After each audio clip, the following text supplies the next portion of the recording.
दोस्तों चीन समुद्र में अपनी ताकत को लगातार बढ़ा रहा है और ये दुनिया के लिए सबसे बड़ा संकट बनता जा रहा है। चीन हर दूसरे दिन ताइवान को डराने के लिए न केवल अपने फाइटर जेट उसकी जोन में भेज रहा है, बल्कि उसके युद्धपोत भी ताइवान की सीमा में दाखिल हो जाते हैं। भूमाफिया चीन भारत पर भी नजरें गड़ाए बैठा है। डोकलाम में एक बार फिर से भूटान की जमीन पर कब्जा कर चुका है। 200 से ज्यादा बिल्डिंग बना चुका है। 6 बस्तियां ट्राई जंक्शन के पास बना चुका है, जहां भूटान, चीन और भारत की सीमाएं मिलती है, जो भारत के लिए भी एक बहुत बड़ा खतरा बन चुका है। लिहाजा मोदी सरकार ने चीन को सबक सिखाने के लिए एक डबल फॉर्मूला तैयार किया है, यानी कि जमीन पर रोदने के लिए मिसाइल और समुद्र में मात देने के लिए ताइवान के साथ एक ऐसी डील कर डाली है जिसमें अमेरिका, ब्रिटेन से लेकर कुछ अन्य बड़े मुल्क भी कूद पड़े हैं। 14वें दौर की बातचीत के बाद भी भारत चीन विवाद जस का तस पड़ा है। ऐसे में भारत चीन को एक बड़ा झटका दे सकता है ताइवान को रिकॉग्नाइज करके। ऑलरेडी भारत और ताइवान बैकडोर डिप्लोमेसी के थ्रू बातचीत कर रहे हैं। दरअसल चीन पूरे दक्षिण चीन सागर पर अपना दावा करता है और इसमें कई छोटे बड़े देश आते हैं और ये सभी भारत के अच्छे दोस्त हैं।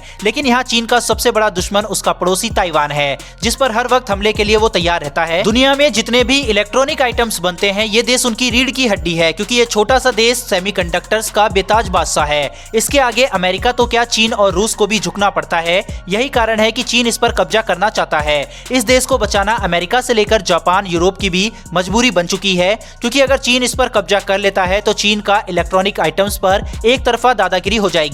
और ये बात भारत को भी पता है। ताइवान भारत को अपना जिगरी दोस्त मानता है। वहीं भारत और ताइवान कई प्रोजेक्ट पर कार्य कर रहे हैं। उधर भारत समुद्र में भी ताइवान की रक्षा के लिए आगे आ चुका है। कहते हैं कि दुश्मन का दुश्मन दोस्त होता है। यही कारण है कि भारत ताइवान सहित फिलीपींस, वियतनाम, थाईलैंड और इंडोनेशिया के साथ भी अच्छी दोस्ती कर ली है। फिलीपींस के साथ तो भारत ने ब्रह्मोस की डील भी कर ली है। यह भारत की चीन को घेरने के लिए एक तरह से पहली कोशिश है। वहीं चीन के साथ बढ़ते तनाव के बीच ताइवान ने भारत के साथ मिलकर किलर पनडुब्बियों की एक लंबी चौड़ी खेप का मुंह चीन की तरफ कर लिया है। ताइवान की पनडुब्बी कार्यक्रम को यूएस और ब्रिटेन भी सपोर्ट कर रहे हैं। यह पनडुब्बी प्रोजेक्ट बहुत ही जल्दी पूरा हो जाएगा, जिसके बाद दक्षिण चीन सागर में चीन की हर चुनौतियों को सीक्रेटली खाक कर दिया जाएगा।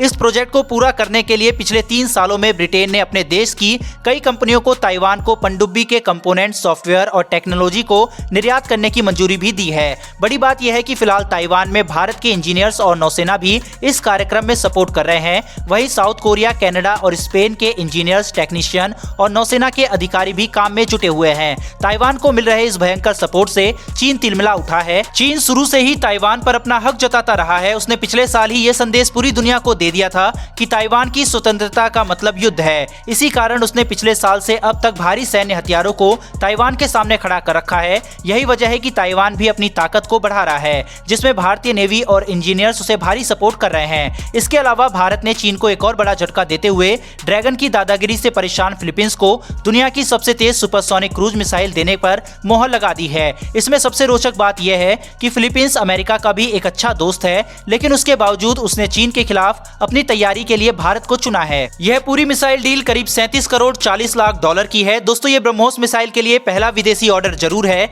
लेकिन बड़ी बात यह है कि चीन का एक और दुश्मन देश वियतनाम भी भारत के साथ ब्रह्मोस मिसाइल की डील करने वाला है। वहीं इंडोनेशिया सहित कई एशियाई देश और कई खाड़ी देश इस महाविनाशक सुपरसोनिक मिसाइल को खरीदने को लेकर इच्छुक हैं। इसका कारण बहुत साफ है कि फिलहाल के समय में ब्रह्मोस का तोड़ किसी भी देश के पास नहीं है। वहीं चीन सबसे ज्यादा इसी मिसाइल से खौफ खाता है। उसका डिफेंस सिस्टम S-300 भी इसे रोकने में सक्षम नहीं है। यह मिसाइल पनडुब्बी, युद्धपोतों, विमान या जमीन से दागी जा सकती है। इसे फायर करने के बाद अगर टारगेट अपनी जगह से भागने की कोशिश भी करता है तो इसका ट्रैकिंग सिस्टम उसे डिटेक्ट करके उसे उड़ा देता है। यह क्रूज मिसाइल ध्वनि की गति से लगभग 3 गुना की गति से उड़ान भरती है। फिलहाल इसका पुराना वर्जन 290 किलोमीटर और नया वर्जन करीब 400 किलोमीटर तक मार कर सकता है। और भारत अब इसको चीन के दुश्मनों को एक एक करके बेचना चाहता है, जिससे कि चारों तरफ से चीन के लिए ब्रह्मोस का खतरा बना रहे। फिलहाल दोस्तों इस वीडियो में इतना ही। फिर मिलेंगे ऐसी एक नई वीडियो के साथ। धन्यवाद। जय हिंद।